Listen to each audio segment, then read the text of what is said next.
बिहारचा निकाल अपेक्षित म्हणावा की अनपेक्षित, कारण एका मोठ्या विजयाकडे वाटचाल सुरू आहे एनडीएची. बिहारचा आता जो निकाल लागतोय, जी बढत त्यांना मिळते, ते जर पाहिलं तर बिहारमध्ये कम्प्लिटली एनडीएचं सरकार हे येणार हे जवळपास निश्चित झालेलं आहे.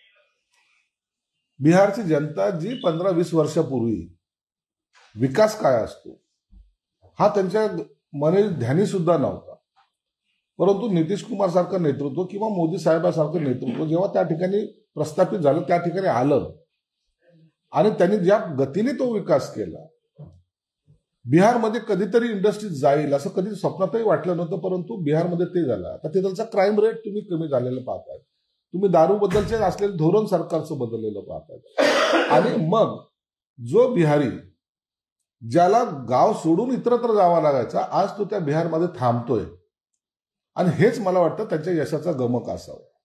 आता बिहारमध्ये आम्हाला रोजगार मिळतोय, बिहारचा रस्ता डेव्हलपमेंट होतोय, आणि म्हणून त्या सर्व बाबी धरून आज मोदी साहेबांनी आणि तिथे नितीश कुमारांनी त्या नस ओळखून बरोबर त्या लोकांना जे हवंय ते देण्याचा प्रयत्न केलेला आहे. निवडणुकीमध्ये विरोधात बोलायला विरोधकाकडे काही मुद्देही नव्हते. काय बोलणार आहेत? वोट चोरीवर बोलतील किंवा इतर बाबतीवर बोलतील, परंतु विकासाचा अजेंडा जो होता तो फक्त आणि फक्त मोदी सरकार आणि नितीश कुमारकडे होता. म्हणून ही जी निवडणूक झाली ही वन साइडच होणार होती हे जवळपास निश्चित होतं. परंतु तरीही लोक या वेळेला परिवर्तन करतील किंवा आपलं सत्ता येईल, आपलं सरकार येईल, या भांडणामध्ये मग तिथलचे स्थानिक नेते असतील, काँग्रेसवाले असतील, जेडीयूवाले असतील, बाकीचे जे काही होते त्यांनी आपसामध्येच एकमेकाला पाडायचा सुद्धा तिथं प्रयत्न झालेला दिसून होते. म्हणून हे सरकार, मला वाटतं याला सर्वसामान्य जनतेने आता बिहार थांबणार नाही, बिहार आता विकास की ओर या पद्धतीने त्यांनी मतदान केलेलं आहे, आणि त्याचा परिणाम असा झालाय आज पुन्हा एकदा बिहारमध्ये लोकशाहीला अपेक्षित असलेलं सरकार हे स्थापन होतं, याचा आम्हाला निश्चित आनंद आहे. याच निवडणुकीच्या तोंडावर मतदार यादीतला घोळ अगदी देश पातळीवर मांडला गेला, काही फरक पडला नाही त्याचा असं दिसतं?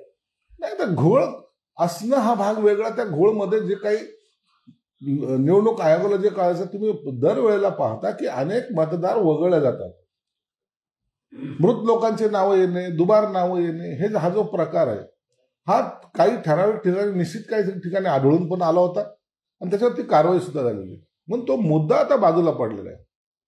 मूळ जे मतदार आहे त्यांनी केलेलं मतदान काय म्हणतं याला महत्व आहे, आणि त्यांनी योग्य तो निर्णय घेतला असं आमचं तरी मत आहे. आता तिथल्या मुख्यमंत्री पदावरून चर्चा झालेली आहे. नितीश कुमार की आणखी भाजप त्यांच्या मनावर आता जसं महाराष्ट्रात बदल केला तसंही होऊ शकतं. नाही, आता तो पक्षाचा त्या युतीचा अंतर्गत प्रश्न आहे, परंतु निश्चितप्रमाणे मला वाटतं योग्य तो निर्णय होईल. आता बिहारमध्ये वादाचं कोणतंही कारण राहणार नाही, आणि या वेळेला शक्यता अशी नाकारता येत नाही. दोघंही, भाजप असेल की नितीश कुमार असतील, हे सत्तेचं बरोबर समान वाटप करून योग्य त्या पद्धतीनं हे सरकार चालवतील. त्याच्यामध्ये रामविलास पासवानचा मुलगा पण आहे, त्यालाही काही त्या सत्तेमधला मोठा हिस्सा मिळण्याची दाट शक्यता आहे. म्हणून आता हे सगळ्या घडामोडी ह्या पूर्णपणे निकाल हाती आल्यानंतर घडतील. आता ईव्हीएम होणारच ना, जिथे पराभव होतो त्या ठिकाणी ईव्हीएम मशीनमध्ये गडबड झाली, तिथे असं आणखीन काही दादागिरी केली, काही आरोप करायला हे आता मोकळे आहेत, आणि हेच टिमकी वाजवत ते 5 वर्ष फिरणार आहेत.